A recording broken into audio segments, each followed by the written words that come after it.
Entendes o que estás lendo? O podcast que te leva através das páginas da Bíblia, livro por livro, capítulo por capítulo. Uma exposição bíblica emocionante. Aperte os cintos e embarque comigo nesta viagem.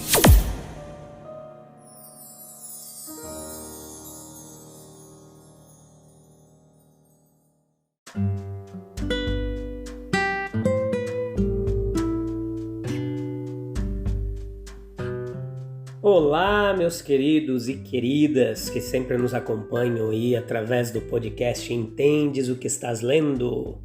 Hoje, Êxodo capítulo 23, a parte 4, episódio de número 235, terceira temporada, vendo o livro de Êxodo capítulo por capítulo. A nossa missão aqui é fazer com que você se apaixone pela palavra de Deus. A palavra de Deus é uma paixão para mim, algo que eu amo, que eu gosto. E é isso que eu quero deixar como legado. Fazerem outros também terem a palavra de Deus como prioridade, como parte importante das suas vidas. Beleza? E nessa missão nós seguimos avante. Leia o capítulo 23 aí, se possível. E vamos encerrar hoje aqui no último episódio desse capítulo. E no próximo nós já estaremos no 24. É isso aí, tem sido um momento muito jóia de aprendizado e hoje não vai ser diferente. Pega o caderninho para você anotar suas dúvidas e é isso aí, vamos lá. A linguagem nessa passagem ela é muito forte aqui, em Êxodo 23, 21, e pode causar dificuldades de interpretação. Não provoqueis, é assim que diz o verso, porque ele não perdoará as vossas transgressões, porque o meu nome está nele. Se este anjo é o Filho de Deus, aquele que depois se encarnou para a salvação do homem e que morreu para obter perdão para nós, nos assusta ouvir falar dele. Ele não perdoará suas transgressões.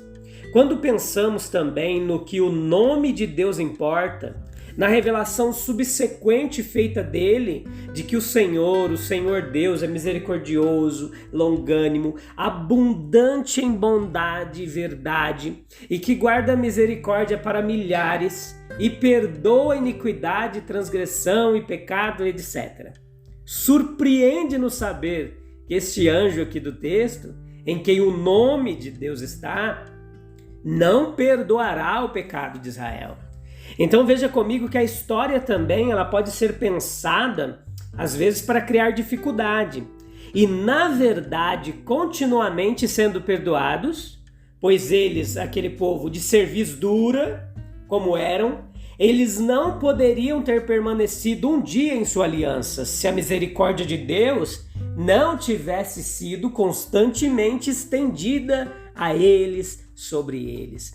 Então é claro, portanto, da natureza do caso, que a expressão aqui não deve ser tomada de forma absoluta. Então veja comigo e entenda. O significado geral aqui é como afirmado acima, que o anjo não olharia levianamente para suas ofensas, não as deixaria passar impune e as puniria severamente. E isto tudo está de acordo com a Constituição sob a qual eles foram colocados e a qual pertencia toda transgressão e obediência. E tudo isso deveria receber uma justa recompensa. O que o contexto aqui sugere ou admite? Veja comigo as seguintes qualificações. A declaração a que se refere será observado ao que o anjo fará quando provocado, ao que acontecerá quando a sua ira for acesa contra Israel. Ele era tardio para irar-se. Que perdão estava implícito em sua longanimidade. Então veja que as transgressões mencionadas, elas não são ofensas comuns, mas tais atos de transgressão notáveis como são mencionados no contexto, quebras fundamentais da aliança. Anote aí que estes eram os pecados que provocariam especialmente aquele anjo. Eles seriam certamente punidos. A afirmação geral aqui de que as transgressões não serão perdoadas elas não implicam que não haja espaço para intercessão e arrependimento. Que, por exemplo, uma alteração nas condições espirituais pode não proporcionar senão a remissão. Pelo menos um alívio sensível da pena, que a oração, procedente de um coração contrito, não obtém a remoção da aflição ou a restauração do penitente ao favor divino. A história é o melhor comentário sobre isso. É literalmente verdade que após a ratificação, o estabelecimento da aliança no Monte Sinai, nenhuma transgressão séria de Israel ficou impune. Em nenhum caso, mesmo o arrependimento, serviu totalmente para evitar o castigo. No máximo, a pena foi aliviada ou encurtada em duração.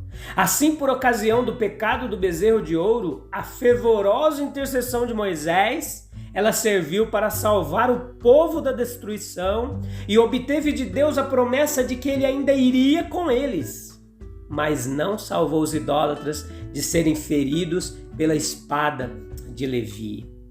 Então, em instâncias posteriores, nós vemos, por exemplo, Nadab e Abiú sendo punido, a murmuração em Taberá, a cobiça em Kibroth Hattaavá e a rebelião em Cádiz, punida pela rejeição de toda aquela geração, a revolta de Coré, o pecado em Meribá, quando até mesmo Moisés perdeu seu direito de entrar na terra da promessa.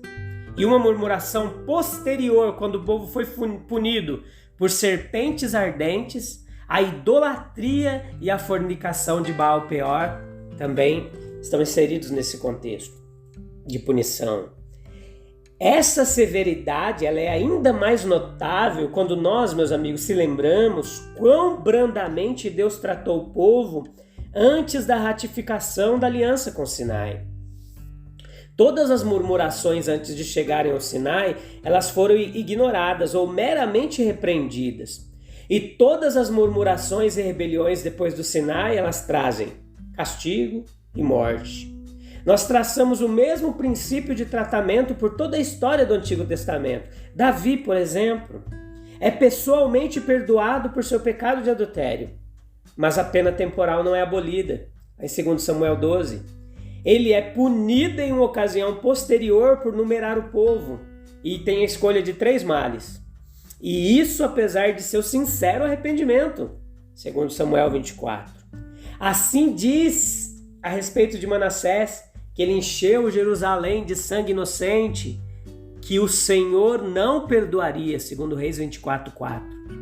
Como nós interpretamos isso aqui à luz do Evangelho, à luz da Nova Aliança e à luz do Novo Testamento? Vamos lá comigo.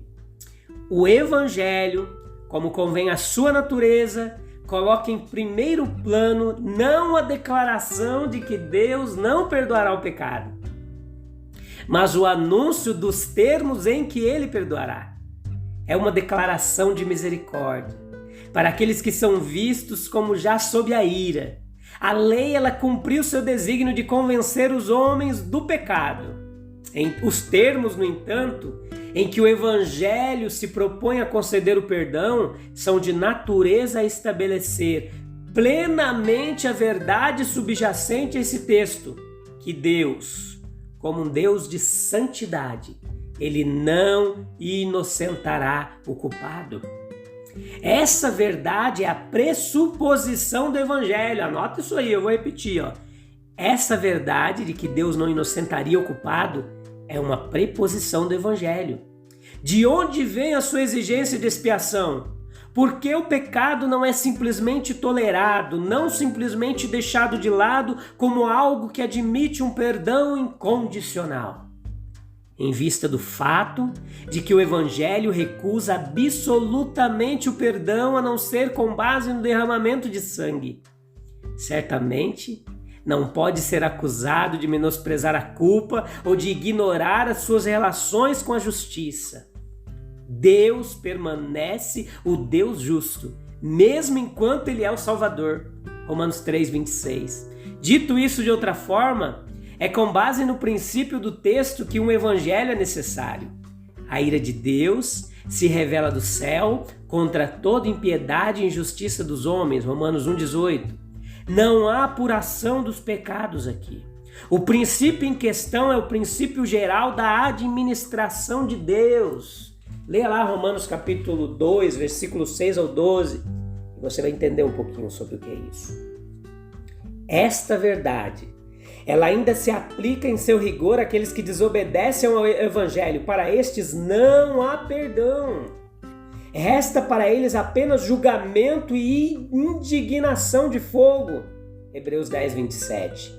Tão solene é a verdade que nenhum outro nome há, debaixo do céu, dado entre os homens, pelo qual devamos ser salvos. Atos 4:12. Mesmo os crentes, apesar de receberem o perdão espiritual, não devem esperar escapar dos castigos temporais, apropriados às suas ofensas. Na medida em que as penalidades do pecado estão vinculadas à lei natural, é certo que elas não escaparão delas. Eles podem ser perdoados espiritualmente, mas no que diz respeito à penalidade temporal, podem, como Esaú, não encontrar lugar para arrependimento, embora o busquem cuidadosamente com lágrimas. Hebreus 12, 17. Isso aqui se aplica também ao pecado de blasfêmia contra o Espírito Santo, que também a Bíblia diz que não há perdão. Mas isso pode mudar se houver uma mudança de um coração obstinado em resistir ao Espírito de Deus e obediência. Deus é um Deus misericordioso. Somente Deus é juiz. De até que ponto e com que medida de benefício para o indivíduo e de glória para si mesmo ele pode remeter castigos temporais. Sem dúvida haverá respeito às circunstâncias em que o pecado foi cometido, a profundidade, a sinceridade do arrependimento, a publicidade do escândalo, como lá com Davi, em 2 Samuel 12. Professores hipócritas do nome de Cristo serão tratados de acordo com essas regras. Eles serão punidos com severidade especial. Por isso que a Bíblia fala que é muito perigoso ser mestre, Eles receberão um maior juízo. E os nossos pensamentos, eles se voltam para a revelação do nome de Deus. Os atributos da misericórdia de Deus ocupam o primeiro plano, mas não para a negação da severidade da santidade, que nas últimas cláusulas encontram uma expressão distinta: perdoar a iniquidade, a transgressão e o pecado, e isso de modo algum inocenta o culpado. Deus visita a iniquidade dos pais.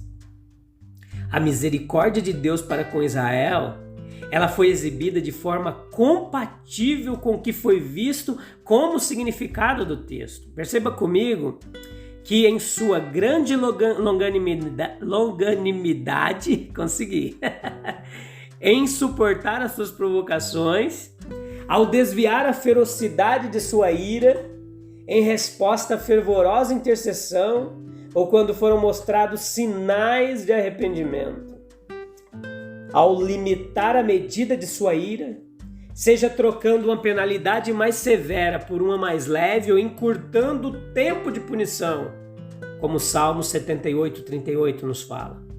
Mas ele, cheio de compaixão, perdoou a iniquidade deles e não os destruiu. Sim, muitas vezes desviou a sua ira e não despertou toda a sua ira, pois lembrou-se de que eram apenas carne. Então, havia ali também a perspectiva de uma terra prometida, Êxodo 23, do 24 ao 33 dos versículos. Nós vemos que eles deveriam evitar as suas idolatrias. Deus nos adverte também contra os perigos que mais provavelmente ignoramos. Mas os perigos mais sérios são aqueles contra os quais as cidades muradas e os exércitos, eles não são defesa. Deus poderia facilmente eliminar os idólatras e colocar Israel em seu lugar, mas as idolatrias? Se estes também deveriam ser expulsos, dependeria da guarda que o povo de Deus mantinha sobre os seus próprios corações. É muito perceptível que à medida que Deus leva os pensamentos de seu povo adiante para a sua futura habitação, ele começa com a solene advertência contra a idolatria e termina com a mesma. Há, portanto, uma espécie de correspondência com a ordem ocupada nos 10 mandamentos, pelos contrários ao politeísmo, que era a adoração de vários deuses, a adoração de imagens. Deixe os inimigos ameaçarem se unirem e buscar aliados em toda parte. Quanto maiores os seus esforços, mais visível será a sua derrota. Nós devemos sempre acreditar que a nossa verdadeira força está e vem de Deus. Está em Deus e vem de Deus. Nunca foi pretendido que Israel fosse visto como uma poderosa potência militar. Sempre que os israelitas começaram a confiar em si mesmos, pensar que eram capazes de temer os seus inimigos, então eles estavam perdidos. Só Deus poderia aterrorizar com um terror que dura. Se um estrangeiro tivesse abandonado suas idolatrias, havia um caminho designado para ele entrar em Israel. Mas por meio de nenhum esforço de caridade, o idólatra poderia tornar alcançável estabelecer-se lado a lado como adorador e servo de Jeová. Em vez de expulsá-los com um golpe repentino e avassalador, ele os faz pouco a pouco. Se os israelitas tivessem sido perguntados o que seria melhor, expulsar seus inimigos de uma vez ou por um processo gradual, eles provavelmente teriam respondido: de uma vez. 4 grandes elementos de prosperidade são mencionados. Olha lá comigo, para a gente finalizar. A bênção do pão e da água. Tudo que estivesse relacionado com a obtenção de comida e bebida estaria sob a providência vigilante de Deus. O que são o pão e a água? A menos que Ele os abençoe. A manutenção da saúde.